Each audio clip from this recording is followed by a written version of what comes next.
Et notre grand entretien aujourd'hui est un invité exceptionnel, Jean-Marie Messier, fondateur de Messier Associés. Bonjour. Bonjour. Exceptionnel parce qu'on vous voit très peu dans les médias. On a regardé sur BFM Business. La dernière fois que vous êtes venu, c'était en 2016. Vous vous faites rare, mais pourtant vous êtes très actif. Vous êtes derrière quasiment tous les gros deals de ces dernières années. Vous conseillez Total Energy, vous conseillez CMA-CGM, vous avez été derrière la fusion Suez-Veolia.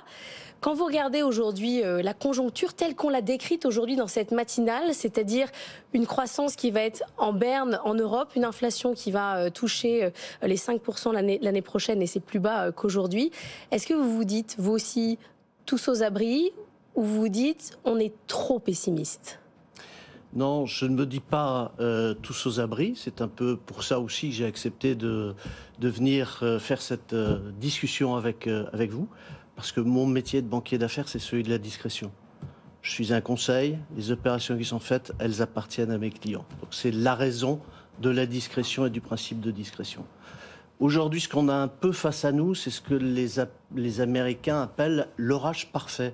Vous avez une accumulation de crises. Vous avez la crise énergétique, vous avez la crise des monnaies, vous avez la crise de la pandémie, vous avez la crise de la guerre aux portes de l'Europe. Et le très grand danger, c'est au moment où on est frappé par cette somme de crises, de se dire « oulala, il est grand temps de ne rien faire, place à l'inaction, place quelque part au repli ». Or, je crois que bien sûr qu'il faut faire face à cette crise, et c'est la responsabilité de chacun, mais derrière, on a un monde prodigue dans lequel il continue à se passer énormément de choses en matière de technologie, en matière de développement, et il faut être capable, pendant cette crise, de préparer le rebond et de se préparer à ce monde prodigue. Alors en période de crise, de ralentissement économique en tout cas, il y a aussi des opportunités à saisir. Il y a des entreprises plus fragiles que d'autres, il y a des groupes qui sont, notamment je pense aux groupes français, aux grands groupes français, plutôt en bonne situation financière. On a vu les résultats 2021 et les premiers mois de 2022. Est-ce que ce n'est pas le moment au contraire justement de faire des deals? Et selon vous, quels sont les secteurs où des recompositions, des consolidations sont nécessaires aujourd'hui? Quels sont les secteurs économiques où ça va se passer? C'est-à-dire, il ne s'agit pas simplement de faire des deals, entre guillemets, comme vous le dites.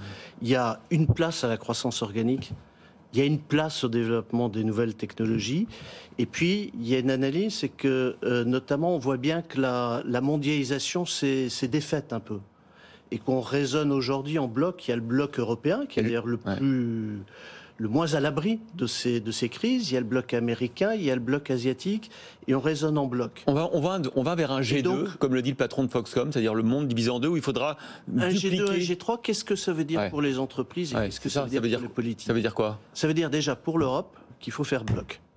Mais faire bloc, c'est aussi être capable d'assumer en matière de concurrence qu'on a intérêt à avoir des grands groupes européens.